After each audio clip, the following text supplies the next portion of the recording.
बिहार की राजधानी पटना में 6 जनवरी की सुबह जन स्वराज के संस्थापक प्रशांत किशोर को गिरफ्तार कर लिया गया।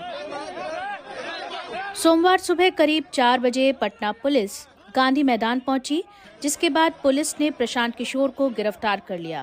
इस दौरान पुलिस और प्रशांत किशोर के समर्थकों के बीच झड़प भी हुई।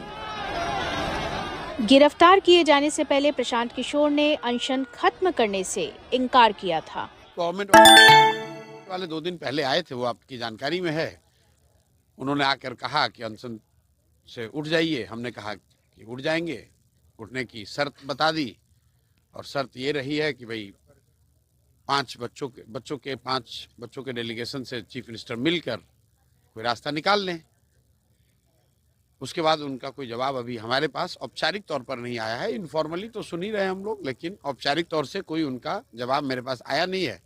तो मुझे लग रहा है कि अब चीफ मिनिस्टर या यहाँ का एडमिनिस्ट्रेशन अपना वो असेस कर रहे होंगे कि मिलना है कि नहीं मिलना है।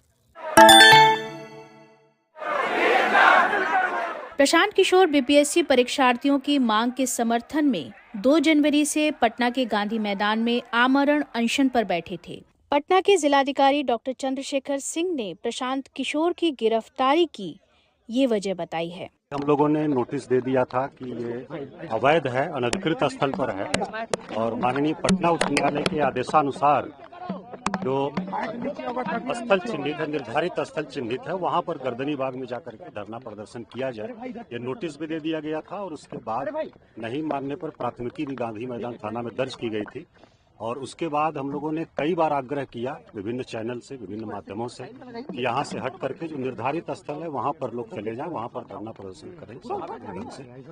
लेकिन लोग नहीं माने। हम लोगों ने पर्याप्त समय भी दिया और उसके बाद नहीं माने तो आज 6 तारीख को सुबह जो है गिरफ्तारी की गई है और उनके साथ लगभग 43 लोगों को हम लोगों ने डिटेन किया है और 15 गाड़ियाँ सीज हुई हैं और सबका वेरिफिकेशन हो रहा है। और अभी तक 43 में से लगभग 30 लोगों का वेरिफिकेशन हुआ है, जिसमें से 5 लोग मात्र पटना से हैं और सभी कार्यकर्ता हैं पार्टी विशेष के, और बाकी विभिन्न जिलों से हैं और 4 लोग अभी तक मिले हैं जो कि राज्य के बाहर से भी हैं, 3 उत्तर प्रदेश से और 1 दिल्ली से भी हैं।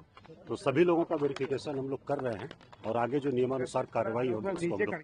प्रशांत किशोर की गिरफ्तारी के बाद कई नेताओं के बयान आए हैं। राजनीति में जल्दी सुर्खी बटोरने के चलते प्रशांत किशोर कानूनी तकाजों को भी भूल गए हैं, नैतिकता को भी भूल गए हैं। बीपीएससी के छात्रों को मोहरा बनाकर प्रशांत किशोर ने अपनी राजनीति चमकानी चाहिए, जिसकी कलई खुल गई।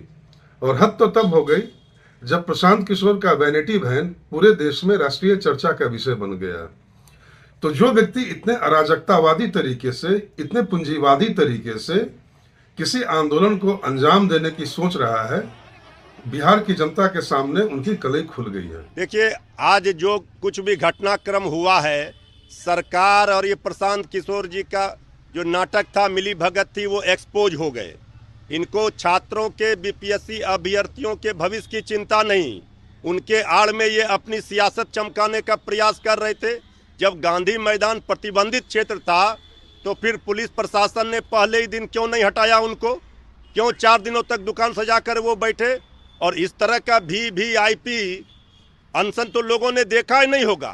बापू की आत्मा, गांधी जी की आत्मा करा रही होगी। बीपीएससी परीक्षार्थी री-एग्जाम की मांग को लेकर 18 दिसंबर से ही बिहार के अलग अलग जगहों पर धरना दे रहे हैं।